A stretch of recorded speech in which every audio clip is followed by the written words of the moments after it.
All right. Welcome to another episode of Becoming a Techno Wizard and our series in reading about anarchy. Here we go. We have Anarchy Works. Today we're starting on chapter 2. So this is a long chapter, so I'm not sure if I'm going to do the whole chapter today. This is pretty long. Like the last time I tried to do a long chapter, it ended up being almost 2 hours. So I'm probably going to see if I can cut this in half, maybe stop here or something like that. Yeah, we'll see. Okay, so if you recall, last time we left off talking about chapter 1, which was the whole chapter was talking about human nature, and then this broader sense of self, and this whole other piece talking about, aren't domination and authority natural? And basically, dissecting and taking apart the assumption that human nature is inherently, based on domination or authority or whatever, right? Basically, going to the fact that we aren't naturally like that. It depends on the society, on the culture in which we establish and you know um, encourage for ourselves. And it's actually driven home by some things I was learning from Graeber and David Graeber and David Wengrow, who did a lecture kind of dialogue talking about the myth of the the myth of the stupid savage, right? Where they showcase the fact that most people kind of assume that indigenous peoples, such as Native Americans and things like that, who lived in hunter-gatherer societies, were simple, right? Were simple, primitive people, and that they had a kind of naive way of looking at the world, and so they were able to have an egalitarian, society. And so when people think about the fact that, well, when people argue that we can live in an anarchist society today, and it could be an egalitarian society, people say, "Oh no, that's idealistic. That's not real. That's not realistic," and stuff like that. But turns out a lot of these Native Americans and other folks, they regularly had conversations and dialectics, about their philosophical understandings and political understandings of how their society was structured. And we actually have anthropological data that dates back thousands of years throughout Native America and much of Africa, Australia, all these other places where people would actually take down these vertical hierarchical structures, right? They would assimilate into cities and all that stuff, and those that had these vertical hierarchical structures and caste systems and all this other stuff, people rebelled, right? People did not like that, and they looked at that and say, okay, we can do better, right? And so they created constitutions around this egalitarian structure, and so there's actually a kind of back and forth of fighting against these hierarchical structures. They even were able to create some cities, like as in like 10,000 people, a couple thousand people living in a in a more or less urban environment where these folks were fairly egalitarian, even in a city, right? So it shows you that you don't have to have that. It's not some simple, bifurcation between egalitarian is only really possible in a naive hunter-gatherer society. It's really a matter of your culture, right? A matter of what behaviors that you encourage or discourage, how you actually structure your society and your political, power and all this other stuff. Many of these Native Americans actually, it turns out, highly inspired the Enlightenment, because when folks started coming over to the New World, the Europeans started coming over to the New World. Many of the Native Americans were questioning and critiquing. They were critiquing the political and economic behavior of the Europeans, right? And they were like, they were talking about liberty, talking about liberty and freedom. They were talking about how their money works. They were talking about inequality and all this other stuff. They was like, why do you do that when you can do this and this, that, and the other, right?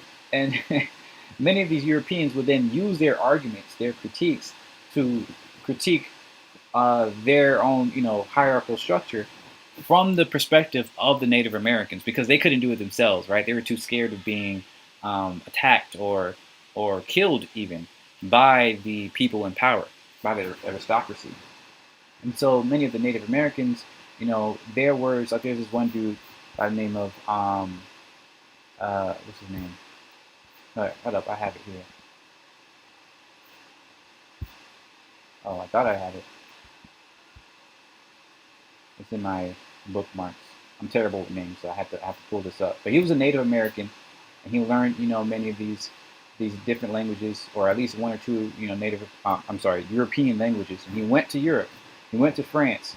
Met Louis the 14th or whatever who was up there at the time, and he was talking to them, right? And he was a really good orator, and he used to talk about all these types of things, and people would use his ideas in their literature in order to criticize from a safe standpoint. I'm mad. I could have sworn I kept it up here.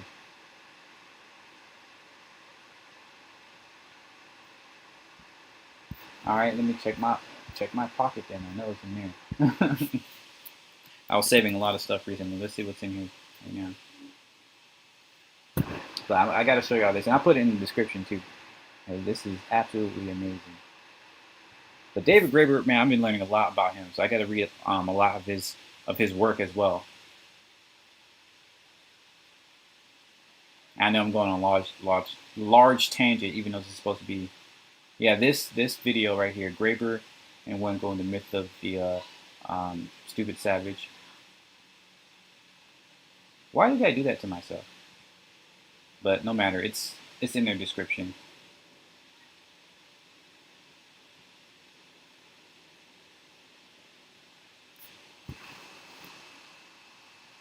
But man, when I heard this, I was like, oh my gosh, this is phenomenal. And it works so well. It not works so well, but this was used in St. Andrew's recent video. I'll point that in the description as well. St. Andrewism, is a YouTube channel. He talks a lot about solar punk and anarchy and all these other different ideas. And he also shows that there's a deep history of different types of societies and complex hunter-gatherer societies and egalitarian, cities and things like that throughout human history. Right? It's not a simple linear development. Here we go.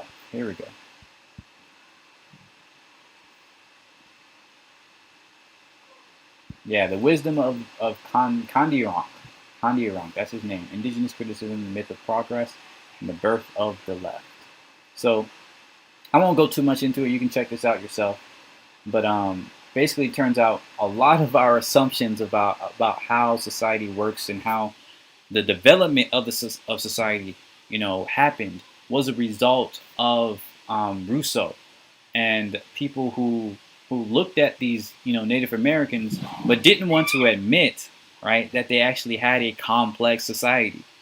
They wanted to kind of assume that these people were just naive and all this other stuff, and so they would critique, their society from the perspective of these savages, right? These naive people who are like the primitive folks, and this is reflected in the idea of the noble savage that was, carried out by the folks who studied these people in the 1950s or so, right? They continued that same idea that they were savages in the first place, that they weren't, as smart or as, enlightened as us. But it just doesn't make sense. But anyways, I just wanted to show you all that. Once again, I put this in the description. And let me actually save this. I don't know why I didn't before.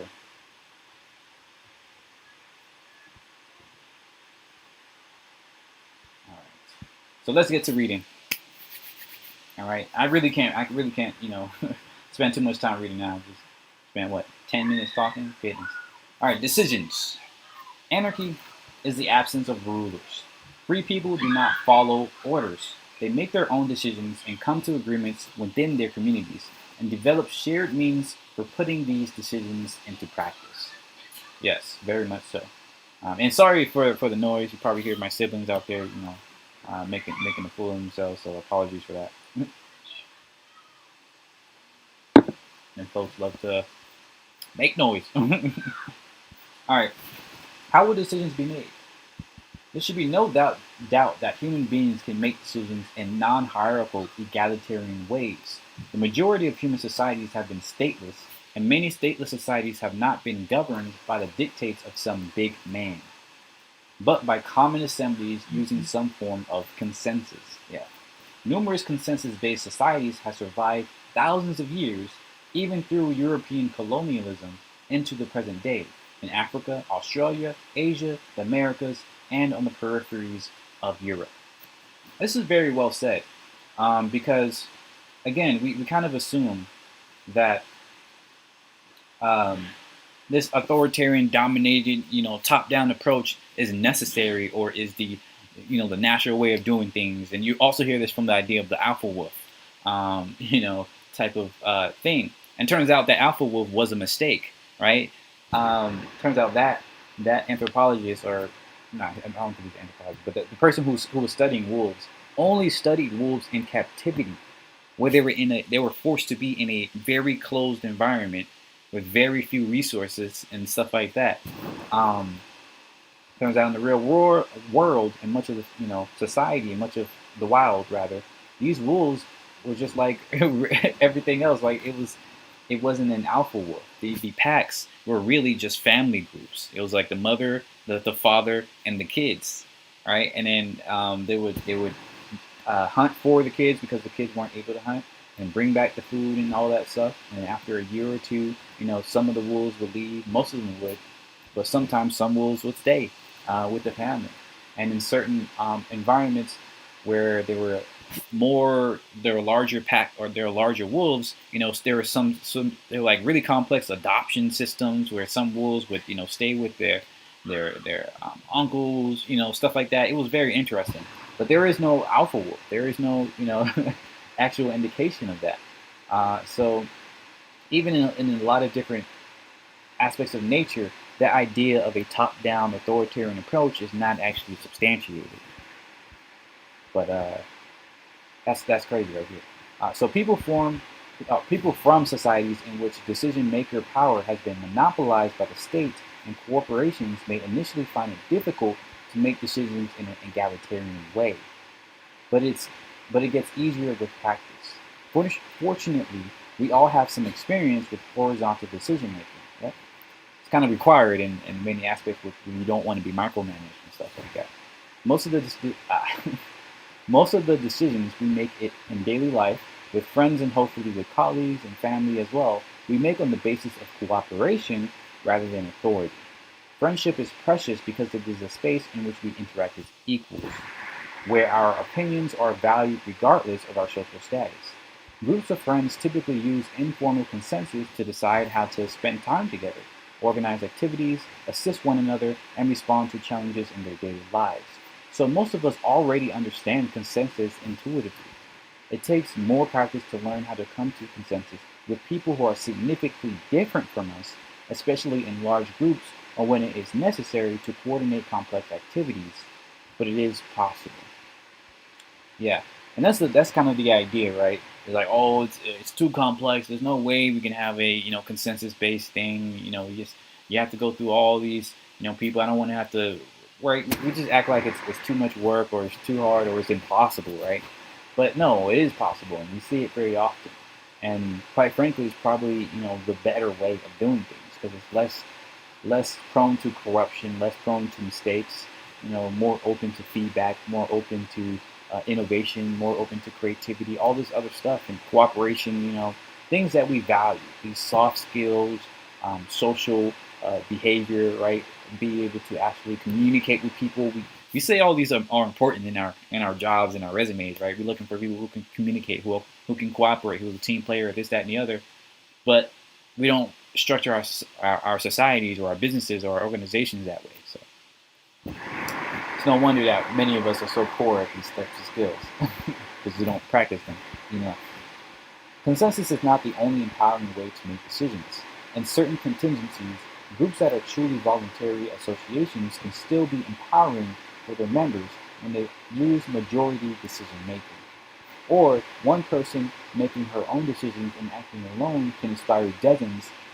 Good goodness, can inspire dozens more people to take similar actions, or to support what she has started, thus avoiding the sometimes stifling weight of meetings. In creative or inspiring circumstances, People often succeed in coordinating themselves spontaneously and chaotically, producing unprecedented results. The specific decision-making form is just a tool, and with consensus or the individual action, as with majority decision-making, people can take an active part in using that tool as they see fit. Yep, it's too often that we apply, that like what Hegel was saying in my philosophy, videos, that formulaic, that monochromatic formalism, right? The idea that you have one way of viewing the world and we're just going to cookie cut it everywhere else. If you have one way of doing things, one way of, organizing your organization, such as an authoritarian, top-down approach, that's not going to work for every situation or every problem. Sometimes you might need something like that, but many other times you won't. Many times you might need something democratic approach, or sometimes a consensus approach, or sometimes a chaotic approach, or whatever. It depends on what you're trying to do and what you're trying to accomplish. But for some reason, we kind of completely forget that, or just don't even think about adapting to the situation when that's supposed to be what we're good at. It's very disconcerting. Korean anarchists won an opportunity to demonstrate people's ability to make their own decisions in 1929. The Korean Anarchist Communist Federation, KACF,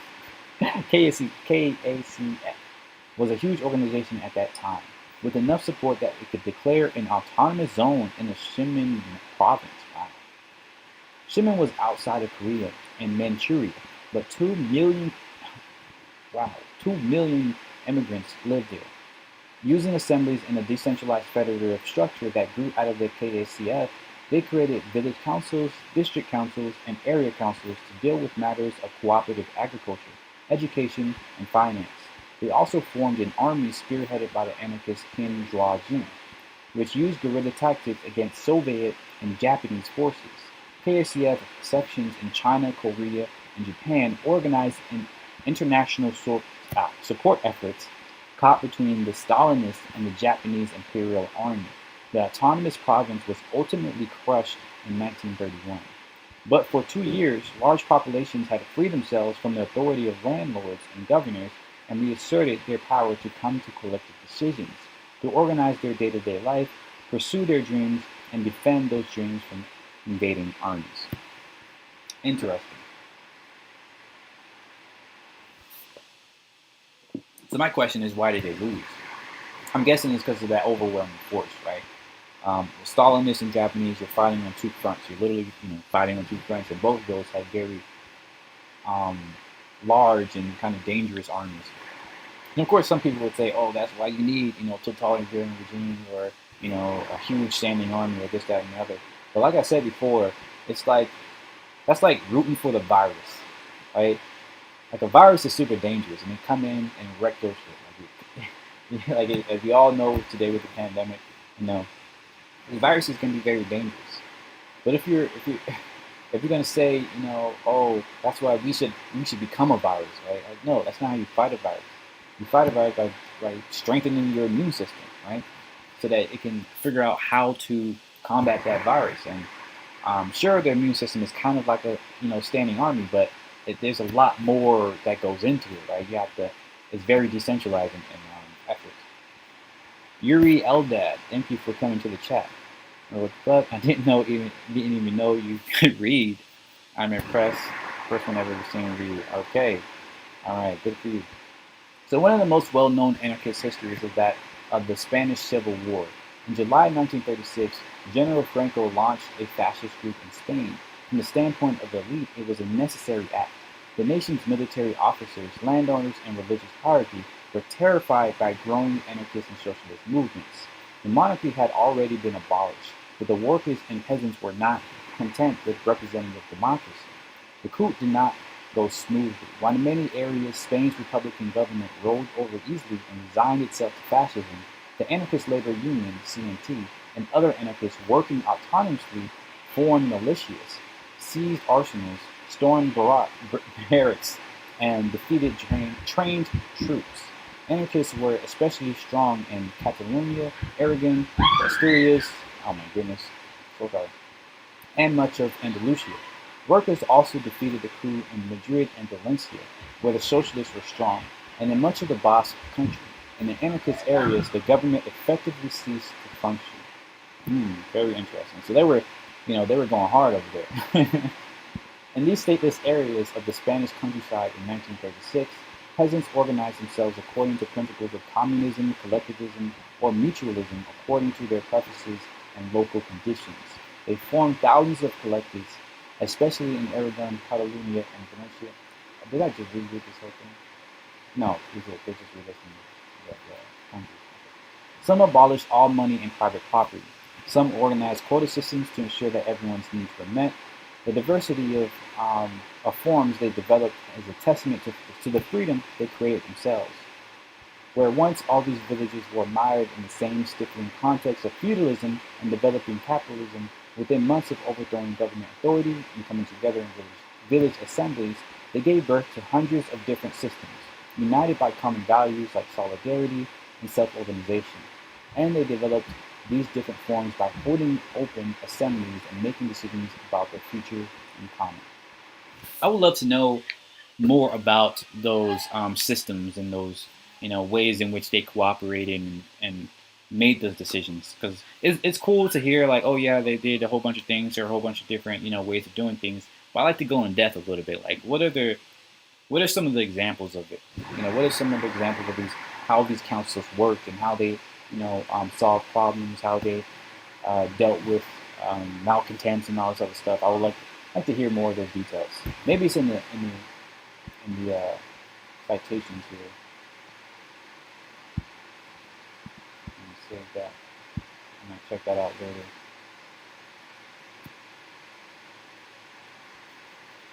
Taking a while to go. I'm just going to see what it's saying. The Korean anarchist movement and talking Devin September 1999. Yeah, I might have to check this out. It's a little old, but probably some good information there. Alright, so where were we? Alright, here we go. The town of Magdalena de Pupis, probably saying that wrong, for example, abolished money completely. I'm always interested in that. Like, what does that look like? What does that really look like? Because unfortunately, it's kind of hard to imagine these days, a system without money. Even though I talk about this all the time on my podcast, and I begin to imagine it, I like to get more into depth. I want to see, real life examples of what that looked like in the present day. One inhabitant reported, "Everyone works and everyone has a right to what he needs free of charge. He simply goes to the store where provisions and all other necessities are supplied. Everything is distributed free with only a notion of what he took. Recording what everyone took allowed the community to distribute resources equally in times of scarcity and generally ensured accountability." Oh, okay, yeah. I generally figured it would be, function as that very simple approach. Of course, then you might have to ask, what happens when you run out of things, stuff like that. But again, it's a simple idea, like the magic, and I think the kind of good aspect of hyperlocal living is the fact that you begin to value and recognize the amount of work that it takes to create something. And so when something goes out of stock, you're not just going to immediately demand, oh, I need some more, right? You're going to recognize that, no, it took, my friend, my neighbor, Bob, this amount of months to create this thing. It took, my sister, Francis, or whatever, this amount of time and this amount of energy to create that thing. So if it's out of stock, it's out of stock, right? And you're okay with that. But you come together, when it comes to the staples, when it comes to the necessities, when you're out of stock on necessities, you work together to see how you can, make more or trade from other societies, other people. And furthermore, especially as a tech-forward person, I think using tools like blockchain would be a great way of doing this, because you can keep track better of the supply, the inventory, without having to depend on some centralized banking system or centralized people. And that is a huge reason as to why we even created like a banking system in the first place, is because it became so difficult to keep track of these ledgers, right, of people borrowing or trading or exchanging goods and services And so those people, the banks, right, they began to have the power of determining, being able to determine how much they can give out to other people. And with that, power corrupts and all this other stuff. So if we create a blockchain system, it's automatically a trustless, but extremely accurate inventory system. And to me, that's what I think is missing in today's blockchain. Like, there's too many people worried about cryptocurrency and creating artificial scarcity. I think that's a kind of a dumb way of using blockchain. If we use it for things like this is way more practical, right? Even if you believe money is super important or whatever, just having the ability to keep up with your inventory automatically without any human having to keep track with it, and having to worry about mistakes and all this other stuff, like that's huge. That's a use case I would love to help with. Other collectors worked out their own systems of exchange. They issued local money in the form of vouchers, tokens, rationing booklets, certificates, and coupons which carried no interest or were not negotiable outside of the issuing collector. Communities that had suppressed money paid workers in coupons according to the size of the family. A family wage based on the needs of the family rather than the productivity of its working members. I know people will be like, oh, that's communism, right? It's never going to work. But we have to realize the whole reason communism fell apart was because it was tyrannical, was because it was authoritarian. And there were people who had the power to determine how much you get. But if it was all handled by an algorithm, right, by an automatic system, who are you going to complain? Like, it's not going to go and take all the power. Computers don't care. They're just there to compute. And that's why I think, even though I'm not really a communist, I think there's some other problems with that. But the idea of just being able to divvy out based on needs, I think that's actually fairly possible, right? So it'll be interesting to see like somebody create some communistic algorithms. That's not my bag. I don't want to mess with that, but I'll be interested to see if somebody would do that.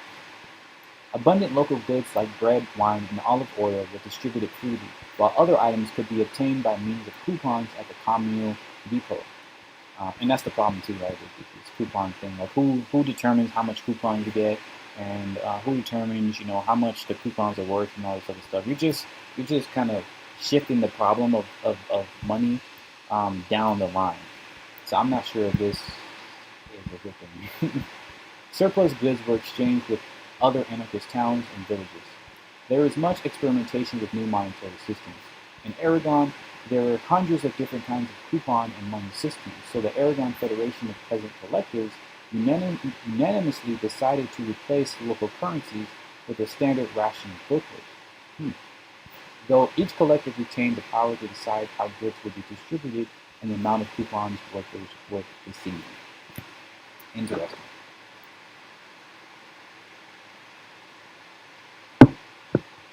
Very interesting. Again, I wanna delve more into this and see how it went wrong, and or if it did, or what's going on with that stuff.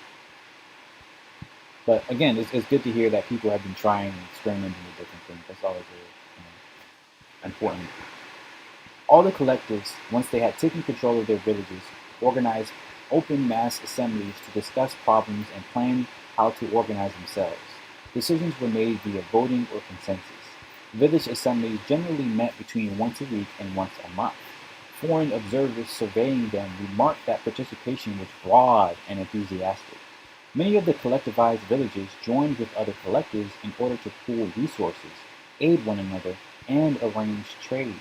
The collectives in Aragon donated hundreds of tons of food to the volunteer militias who were holding back the fascists on the front, and also took in large numbers of refugees who had fled the fascists. The town of Gros, for example, with a population of 2,600, took in and supported 224 refugees, and only 20 of whom could work. They they put in that work right there, didn't they? At assemblies, collectives discussed problems and proposals. Many collectives elected administrative committees, generally consisting of half a dozen people, to manage affairs until the next meeting. The open assemblies Allow the inhabitants to so understand, and to feel so mentally integrated in society, to so participate in the management of public affairs and in the responsibilities that the recriminations, the tensions which always occur when the power of decision is entrusted to a few individuals, did not happen there. Yeah, that is the biggest thing, right? It's like when you entrust so much power into a few people, you almost always get that corruption and get that those problems that begin to crop up. That's why it's important to make sure that the means equals the same type of end that you're trying to create. So if you're trying to create an anarchic system or a decentralized system, you can't use a centralized system to get there. It just doesn't work that way. Because a lot of times, the vast majority of the times, the way in which you got there creates the foundations for what you are creating. I think it should be obvious, but unfortunately, a lot of people don't think that way. But anyways, the assemblies were public. The objections, the proposals publicly discussed, everybody being free, as in the syndical assemblies, to participate in the discussions, to criticize, propose, etc. Democracy extended to the whole of social life. In most cases, even the individualists, locals who had not joined the collective, could take part in the deliberations. That's very inclusive. They were given the same hearing as the collectivists. Yeah, that's very cool. Again, I'm gonna have to research more into this to delve into that, but that seems very promising right there. If not every village inhabitant was a member of the collective, there might be a principal council in addition to the collective assembly, so that no one will be excluded from decision making. In many collectives, they agreed that if a member violated a collective rule once, he was reprimanded. If it happened a second time, he was referred to the General Assembly. Only the General Assembly could expel a member from the collective. Delegates and administrators were denied punitive power. Interesting. The power of the General Assembly to respond to transgressions was also used to prevent people who had been delegated tasks from being irresponsible or authoritarian. Delegates or elected administrators who failed to abide by collective decisions, or who usurped authority, were suspended or removed by a general vote. In some villages that were split between anarchists and socialists, the peasants formed two collectives side by side, to allow for different ways of making and enforcing decisions rather than imposing one method on everybody. That's always a good, promising way of doing it.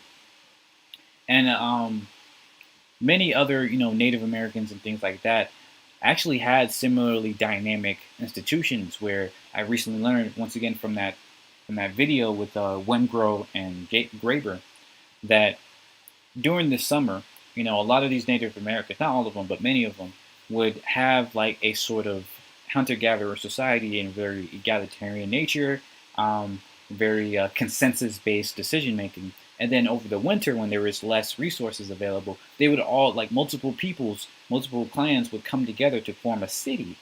And they would create these kind of, general assemblies and police forces and all this other stuff just for those few amount of months. Furthermore, each kind of position was specific for what they needed to do. So there wasn't no politician role and they did everything or whatever, and they were able to abuse that authority. Many leaders actually did not want to be in that official stance for a long period of time, because they knew it came with a higher level of scrutiny and a higher level of responsibility, right? And so they would purposely go in there just to get their job done as efficiently and as quickly as possible, and then get out, right? And that's something we're really missing today, right? Today we have these career politicians who just want to go in and stay in as long as possible, and all this other stuff, and it doesn't really matter how effective they are. They just, talk the talk and not really walk the walk, and just keep abusing that authority.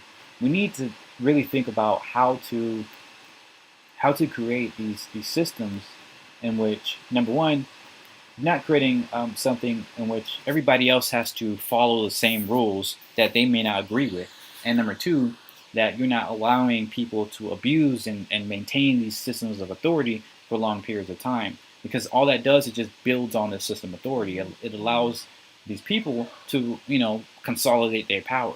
That's kind of silly and really dangerous. Gaston Laval described a general assembly in the village of Tamarite de laToire, sorry, in Huesca province, which the non-collective peasants were also allowed to attend. One problem brought up at the meeting was that several peasants who had not joined the collective left their elderly parents in the care of the collective while taking their parents' land to farm as their own. The entire group discussed the matter and eventually decided to adopt a specific proposal.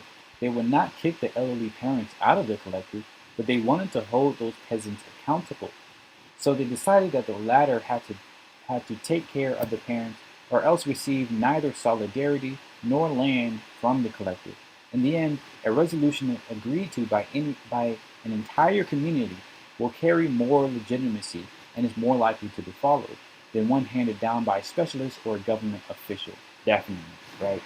It's like when you feel like you have a hand in the decision and the responsibility, then you be like, oh yeah, I agree. Like I'm with it. Like I actually had, a say. I had a part to play in this.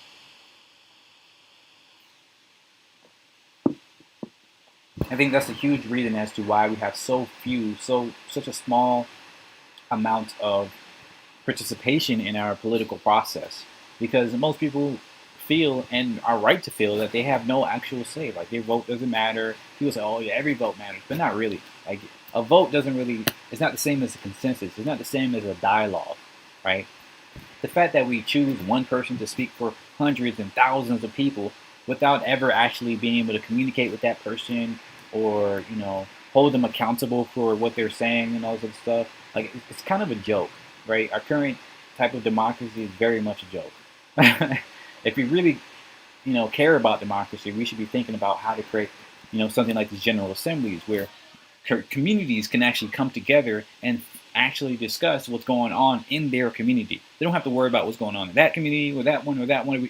In their community, right? The problems that they have, and if they have specific problems that are unrecognized, then they can bring them so that the people there can listen to them, and we can figure out a way to compromise or come to consensus between everybody.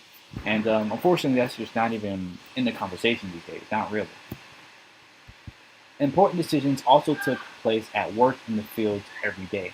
The work of the collectives was conducted by teams of workers headed by a delegate chosen by each team. The land was divided into cultivated zones. Team delegates worked like the others. There were no special privileges. After the day's work, delegates from all the work teams met on the job and made necessary technical arrangements for the next day's work. The assembly made final decisions on all important questions and issued instructions to both the team delegates and the administrative commission. Yeah, I do like these details, getting into it. It gives me a picture. It allows me to paint that picture. So thank you, Gelderloos. I like that. I'm thinking about like how can we establish things like this today? Is there a way to co-opt some of our democratic process to make it more democratic, to make it more consensus based? Do you really have to completely take apart the government in order for us to rethink these things and have these more cohesive systems, or can we figure out bottom up approaches to establishing these types of assemblies and things like that? Because we kind of sort of have these things, right? And community meetings and like little neighborhood meetings and stuff like that. But I think it needs to be done more purposefully and not at a wider scale, but at a appropriate scale, at a scale that actually matters. Anyways, many areas also had district communities that pooled the resources of all the collectivists or all the collectives in a district, basically acting as a clearinghouse to circulate surplus from the collectives that had it to other collectives that needed it. Hundreds of collectives joined federations organized through the CNT or UGT, the Socialist Labor Union. The federations provided economic coordination, pooling resources to allow peasants to build their own fruit and vegetable canneries, gathering information about which items were in abundance and which were in short supply, and organizing uniform exchange systems. This collective form of decision making proved effective for the approximately 7 to 8 million peasants involved in this movement. Half of the land in anti-fascist Spain, 3/4 of the land in Aragon, was collectivized and self-organized. That is beautiful. And that's a pretty large scale, right?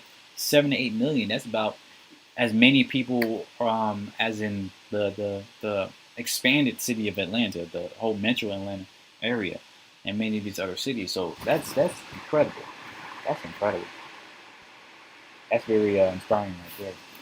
And what's cool about this is that many of these would be made much easier to do with today's technology, right? We can easily create blockchain or just simple websites or directories and all this other stuff to make this sort of coordination super simple or relatively simple. So there's really no reason why we can't do this besides the fact that people think that we can't do this. Um, so that is interesting. In August 1937, just over a year after anarchists and socialist peasants started forming collectives, the Republican government, under control of the Stalinists, had consolidated enough to move against the lawless zones of Aragon. The Karl Marx Brigade, units of the International Brigade, and other units disarmed and dissolved the collectives in Aragon, crushing any resistance and spiriting off numerous anarchists and libertarian socialists to the prisons and torture chambers the Stalinists had set up to use against their revolutionary allies. Yep, that's the problem right there. Brazil today bears a similarity with Spain in 1936, in that a tiny percentage of the population owns nearly half of all the land, while millions of people are without land or sustenance. A major social movement has sprung up in response. The Movimento dos Trabalhadores, Ruas Sem Terra, oh goodness, or Landless Workers Movement. Thank you. Landless Workers Movement. It's made up of 1.5 million impoverished laborers who occupied unused land to set up farming collectives. Since its founding in 1984, the MST has won land titles for 350,000 families living in 2,000 different settlements. The basic unit of organization consists of a group of families living together in a settlement on occupied land. These groups retain autonomy in self-organized matters of day-to-day living. To participate in regional meetings, they appoint 2 or 3 representatives, which in principle include a man and a woman, though in practice this is not always the case. The MSD has a federative structure. There are also state and national coordinating bodies. While most of the decision-making takes place at the grassroots level with land occupations, farming, and the establishment of settlements, the MST also organizes at higher levels to coordinate massive protests and highway blockades to pressure the government to give land titles to the settlements. The MST has shown a great deal of innovation and strength, organizing schools and protecting themselves against frequent police repression. They have developed practices of sustainable agriculture, including setting up seed banks for native seeds, and they have invaded and destroyed environmentally harmful eucalyptus forestry plantations and test grounds for genetically modified crops. Interesting.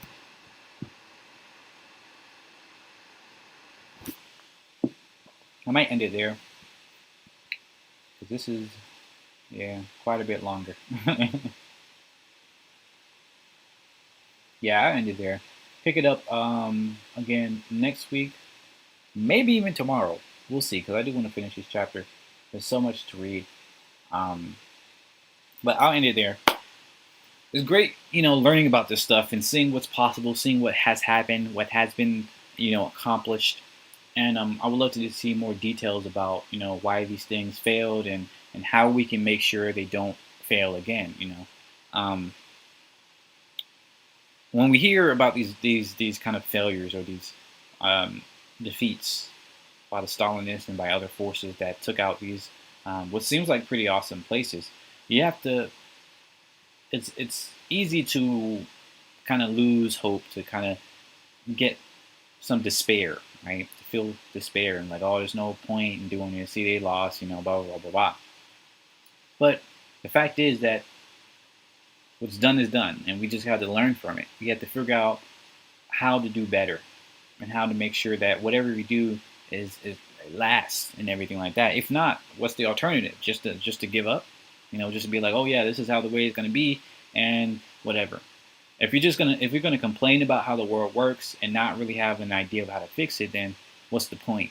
You're just wasting time, you're wasting your own energy, and there's really nothing that you can. If you really feel like there's nothing you can do, then what's the point of living life? To be honest with you, like life is about figuring out how to live the life that you want to live, right?